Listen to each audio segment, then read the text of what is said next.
ग्रहों का विज्ञान यूट्यूब चैनल में मैं डॉक्टर पुष्पा कांबळे आप सबका स्वागत करती हूँ। आज मैं आपको कुंडली पढ़ना सीखे के क्रम में पार्ट 25 सिखाना शुरू करती हूँ। आज के पाठ में प्रेम विवाह के लिए कुंडली में कौन कौन से ग्रह देखे जाते हैं और योग कैसे बनते हैं, अंतरजातीय विवाह और प्रेम संबंध में धोखा किन ग्रहों की स्थिति से होता है, कुंडली में प्रेम विवाह के योग को चार्ट से समझते हैं। चलते हैं चार्ट पर।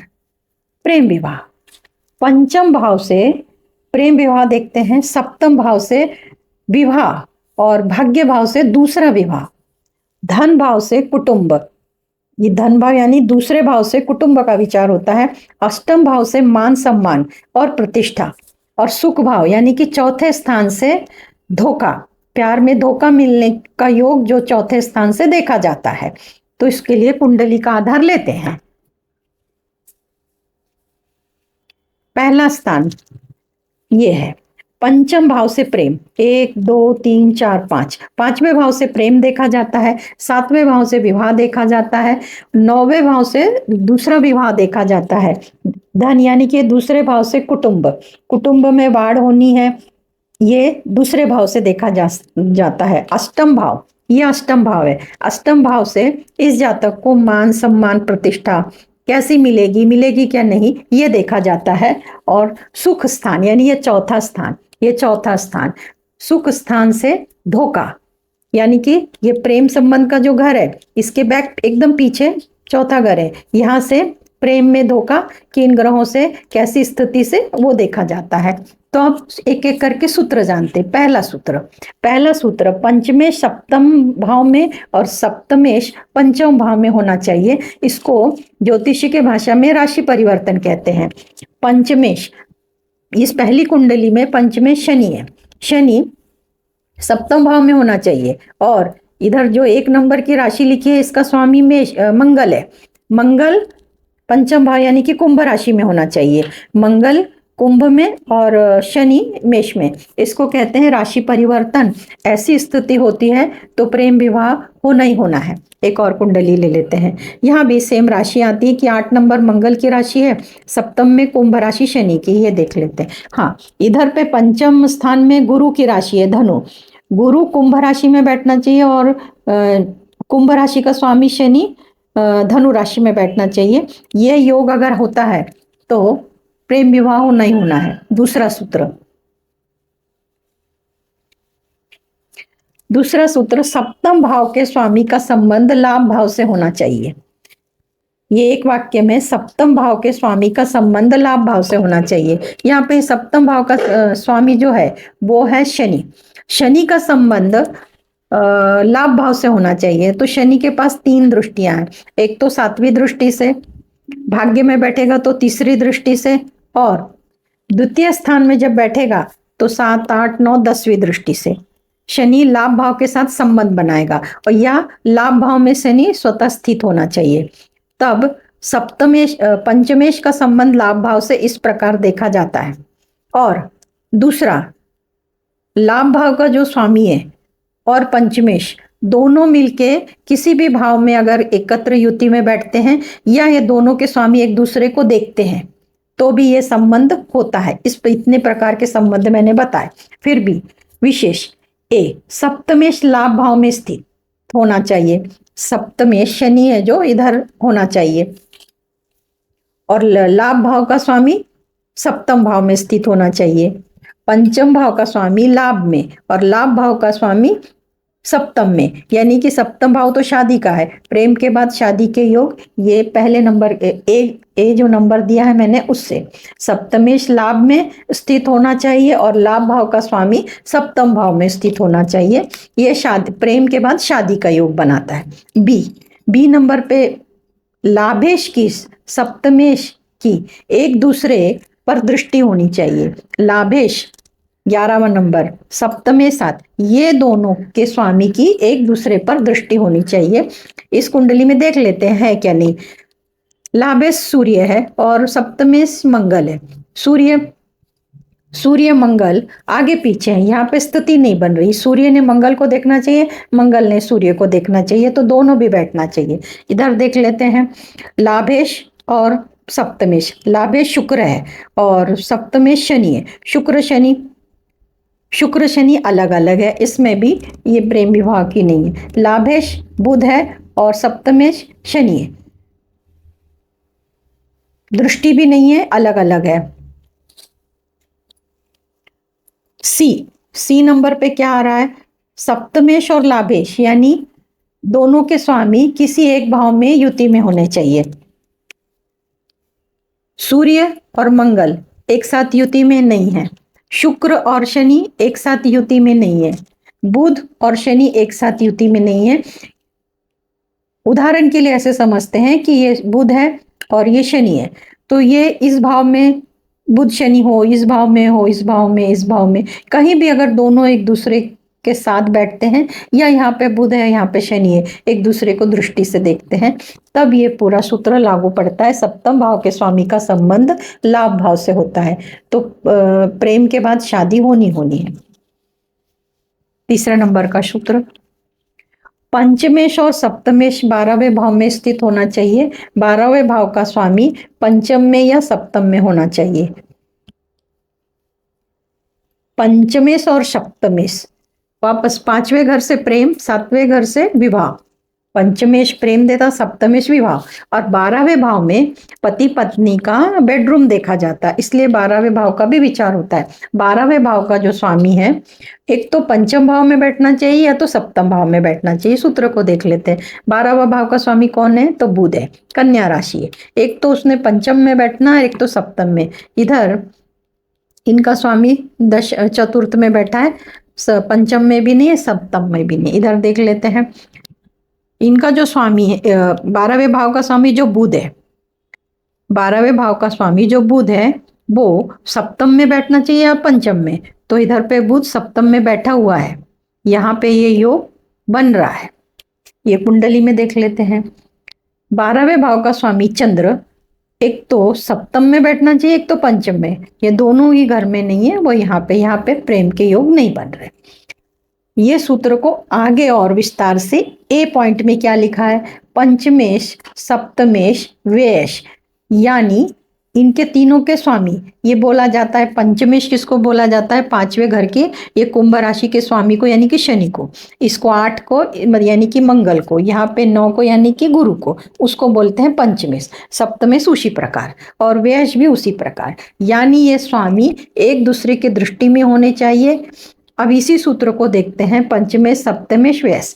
पहले तो हमने दो ग्रह तो बहुत दो जो घर है तो इंपॉर्टेंट है, इसके साथ तीसरा घर ऐड हो गया 12वां। अब शनि, इसका स्वामी शनि, इसका मंगल और इसका बुध। शनि, मंगल और बुध एक तो एक साथ बैठने चाहिए या आपस में एक दूसरे को दृष्टि से देखना चाहिए, एक दूसरे पर दृष्टि डालनी चाहिए। तो अभी इसमें तो ये वाला सूत्र लग रहा नहीं है। शनि, मंगल और बुध कोई एक दूसरे को देख रहा नहीं है, पर शनि और मंगल आगे पीछे हैं। हाँ, बुध और शनि एक साथ है, बुध और शनि एक साथ बैठे हैं, यहाँ पे आधा सूत्र लग रहा है।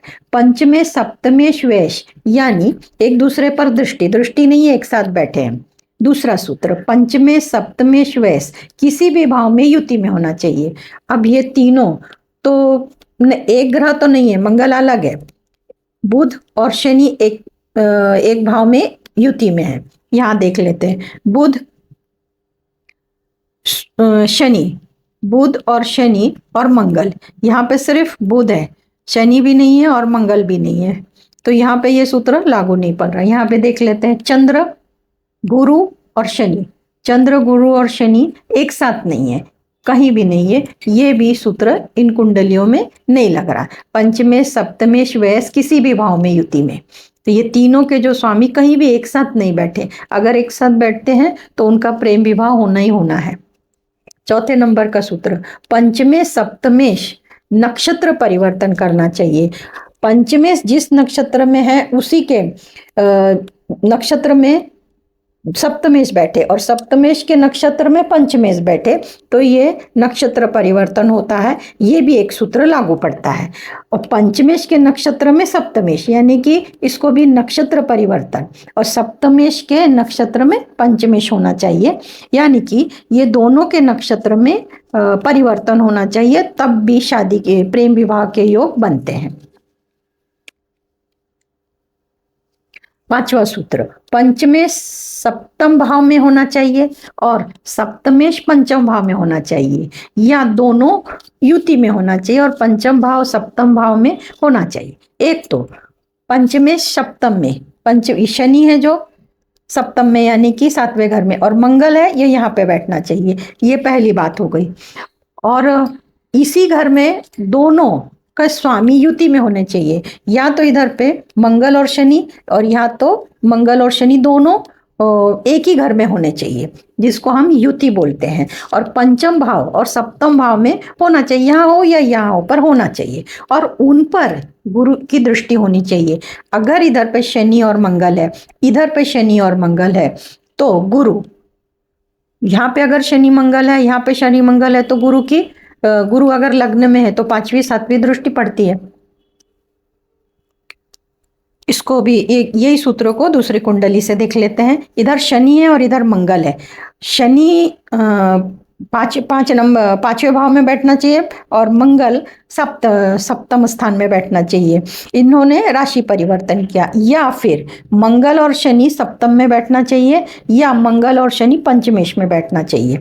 तो एक तो गुरु लाभ में होगा तो सातवीं और आठवीं नौवीं दृष्टि पड़ेगी। एक लाभ में अगर गुरु स्थित है, क्योंकि गुरु की दृष्टि चाहिए ये वाले सूत्र पे कि ये दोनों के स्वामी एक साथ यही घर में बैठे, या अलग अलग राशि परिवर्तन करे, या खुद के राशि में बैठे, पर गुरु की दृष्टि पड़नी चाहिए। तो गुरु एक तो लग्न में होगा तो पड़ेगी, और लाभ भाव में होगा तो पड़ेगी, और जब पराक्रम में होगा तो सिर्फ वो सप्तम भाव में पड़ेगी, पंचमेश पे नहीं पड़ेगी, पंचमेश पे नहीं पड़ेगी।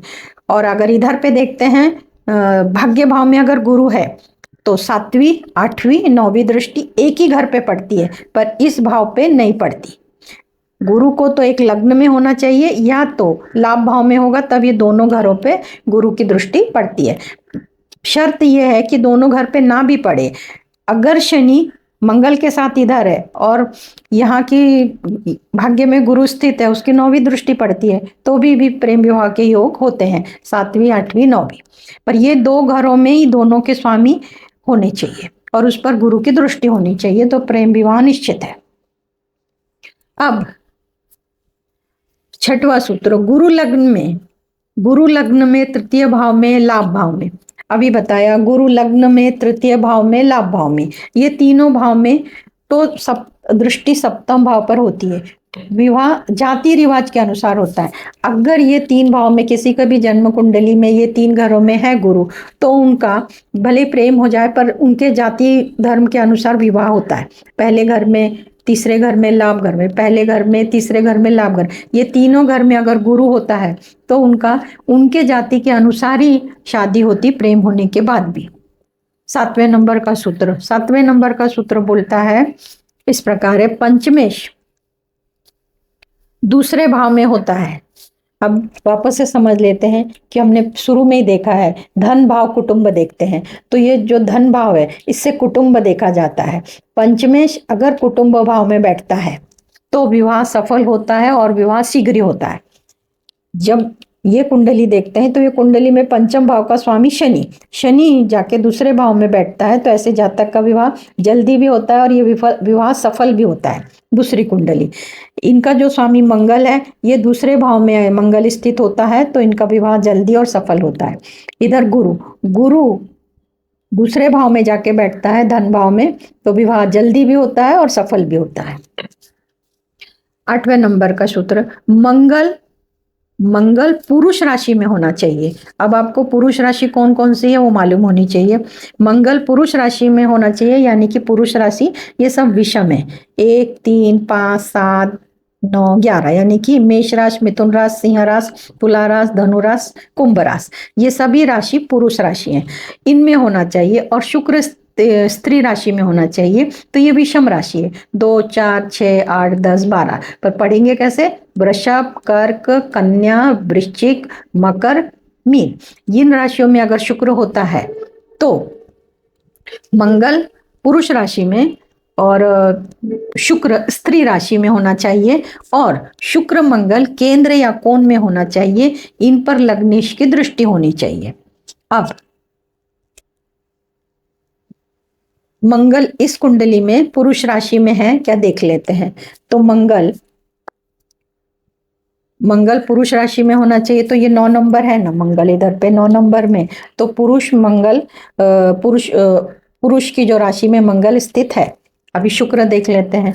शुक्र स्त्री राशि में होनी चाहिए। 2, 4, 6, 8, 10, तो 10 मकर राशि, मकर राशि में शुक्र है, यानी कि यहाँ पर ये दोनों सूत्र लग रहे हैं।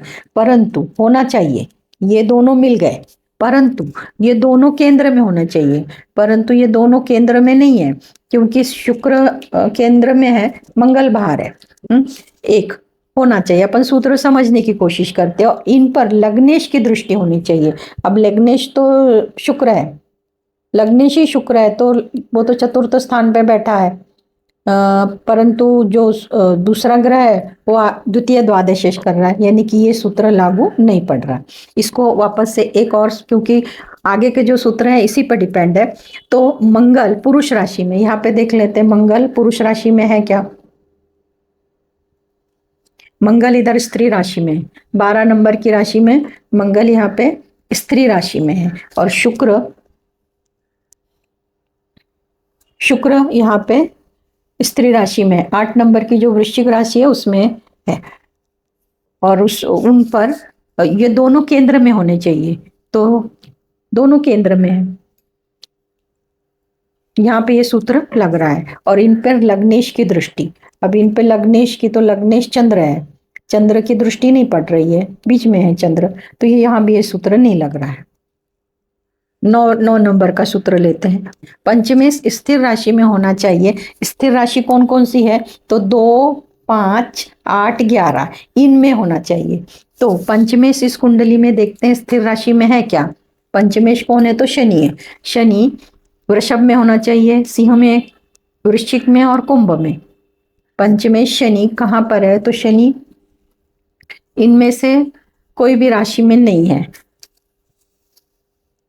दूसरा देख लेते हैं, पंचमेश मंगल, मंगल कहाँ है, तो मंगल मीन राशि में है, इन राशियों में नहीं है। यहाँ पे पंचमेश गुरु है, गुरु देख लेते हैं। हाँ, गुरु यहाँ पे स्थिर है, ये 5 नंबर की स्थिर राशि में गुरु, पंचमेश गुरु बैठा है, यानी कि ये स्थिर राशि में होता है तो प्रेम विवाह को सफलता मिलती है। इस सूत्र से ये जानते हैं कि जो जातक की कुंडली में ये है, वो जिससे प्रेम करता है उससे एक मत रखता है, यानी कि वो उसी पे विश्वास रखता है, उसको बदलता नहीं है। इसीलिए बोला गया स्थिर राशि। अगर चर राशि है तो अभी हाँ बोलेगा और कल नहीं भी बोलेगा, ऐसा इस सूत्र का इस्तेमाल ऐसा किया जाता है। पंचमेश अगर स्थिर राशि में है तो वो प्रेम करेगा और उसको सफल बनाएगा, और वो उसके लिए पूरा समर्पित होता है, और चर राशि हो तो बदल सकता है। 10वें नंबर का सूत्र, पंचमेश की और सप्तमेश की स्थिति नवमांश कुंडली में देखना जरूरी है।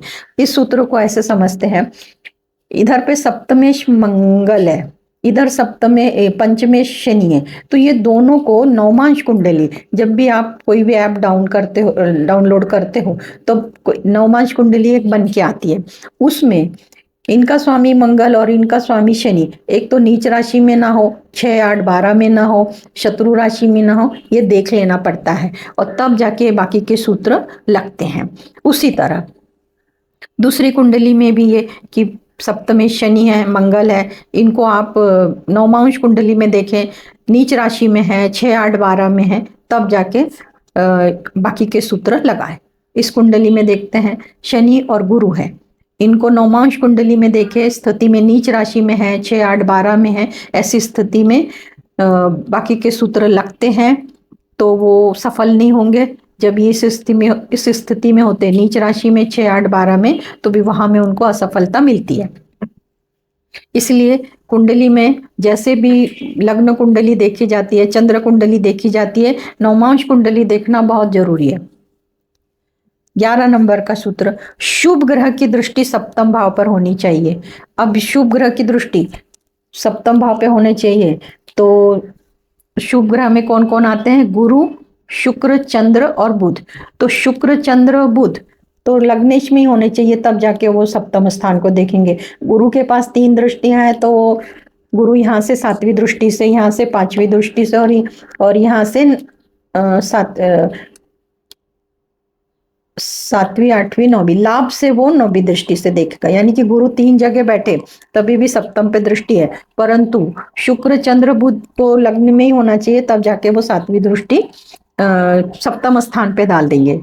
तो ये एक सूत्र बहुत अच्छा है, ये अपने आप में ही एक शुभ सूत्र है। एक शुक्र, चंद्र, बुध लग्न में हो तो 7वीं दृष्टि, और गुरु ये प्रथम भाव में, तृतीय भाव में और लाभ भाव में हो तो सप्तम भाव से वो संबंध बनाता है, दृष्टि संबंध बनाता है। सादा सरल सूत्र है। 12 नंबर का सूत्र, अंतरजातीय विवाह। अब अंतरजातीय विवाह हम कैसे देखेंगे? ग्रह भी वही रहेंगे, भाव भी वही रहेंगे। सूत्र इस प्रकार, पंचमेश और सप्तमेश नीच राशि में होना चाहिए। अब पंचमेश इधर पे शनि है और सप्तमेश यहाँ पे मंगल है, ये दोनों नीच राशि में। तो कैसे? तो मंगल कर्क राशि में होना चाहिए और शनि मेष राशि में होना चाहिए। शनि 1 नंबर में तो नीच राशि में आ जाएगा, और मंगल 4 नंबर की राशि में हो तो ऐसी स्थिति में अंतरजातीय विवाह होते हैं। और नीच राशि के ग्रह, मंगल कर्क में नीच होता है, चंद्र वृश्चिक में, बाकी के ग्रह पहले बता चुके हैं। ग्रह नीच के होने चाहिए या मंगल शुक्र शनि इनमें से 2 ग्रह नीच के होने चाहिए। अगर आपकी कुंडली में इनका संबंध सप्तमेश, पंचमेश और लग्नेश ऐसा है और ये स्वामी 3 बन के आते हैं, तो इनमें से 2 ग्रह तो भी नीच के होने चाहिए, या पंचमेश और सप्तमेश पर शनि राहु केतु की दृष्टि होनी चाहिए। पंचमेश और सप्तमेश पे राहु केतु की, तो लग्न में राहु है, लग्न में केतु है तो 5वीं दृष्टि है, 7वीं दृष्टि इधर पड़ेगी। अगर भाग्य में राहु है तो यहाँ पे, भाग्य में केतु है तो यहाँ पे, और लाभ में राहु केतु है तो इधर देखेंगे। इस तरह पंचम और सप्तम पे अगर शनि राहु केतु की दृष्टि पड़ती है और जो ग्रह हैं वो अपनी नीच राशि में बैठ जाते हैं, और एक ही ग्रह अगर नीच राशि में बैठता है तो ये शक्यता कम रहती है, पर 2 ग्रह जब नीच राशि के होते हैं तो अंतरजातीय विवाह होता ही होता है। और शनि की दृष्टि पड़ती है तो उसमें उसको बल मिलता है, होना ही होना है। तो उस तरह की ग्रह स्थिति होनी चाहिए।